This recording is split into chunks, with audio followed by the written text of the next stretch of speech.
Citizen TV journalist Yvonne Okwara has delivered a strong and shocking message to President William Ruto, describing him as a leader who appears helpless and increasingly frustrated with his own government. Welcome to TMN Media and remember to subscribe. Now, in a recent televised analysis, Okwara said the president has repeatedly expressed disappointment with individuals he personally appointed but has failed to take decisive action against them. The veteran news anchor noted that during a recent media interview, the head of state seemed visibly delusioned with a senior government official, yet lacked the political courage to remove them from office. She observed that the president's frustration was clear but not strong enough to prompt any immediate reshuffling or dismissal. Okwara argued that such indecisiveness sends a troubling message to the public. She claimed that every time the president addresses the nation or speaks in interviews, his tone reflects helplessness, particularly concerning his appointees.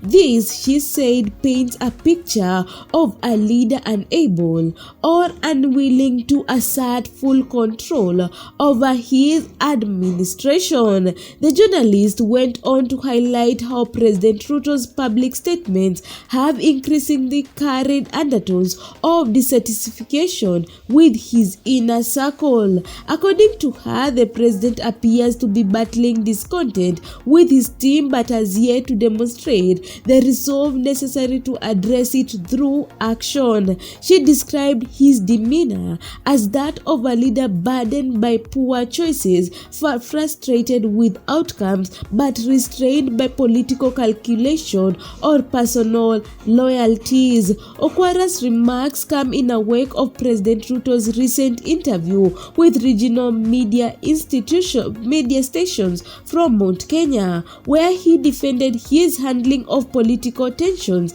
involving key figures such as his former deputy president Rigathi Gachagua and ex-Attorney General and Cabinet Secretary Justin Muturi. In that interview, the president attempted to justify the internal shakeups, but critics like Okwara interpreted his explanation as deflection rather than firm leadership.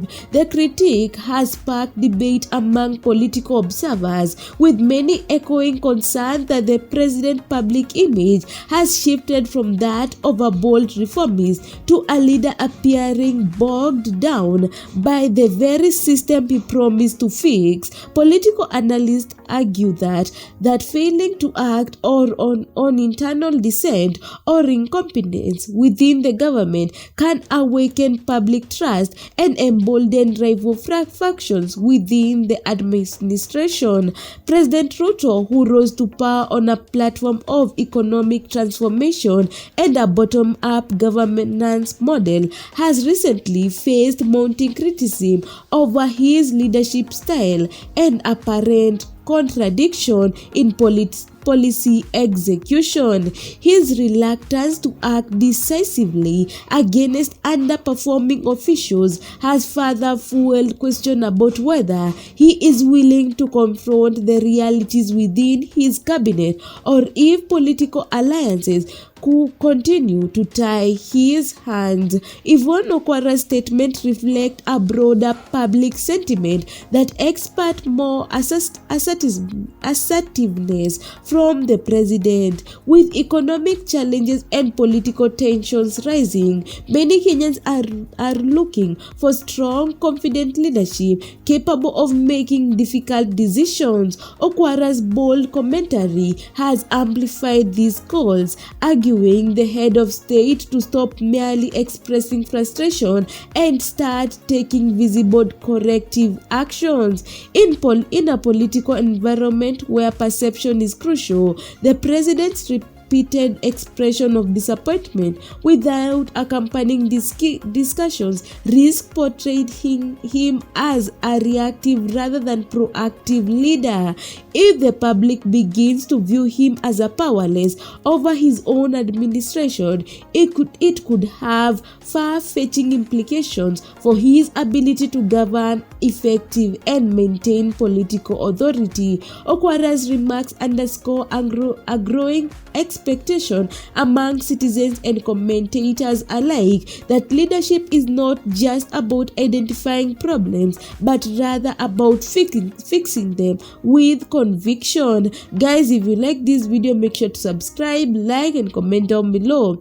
Also, don't forget to hit the notification bell so that you get every new video once I upload it.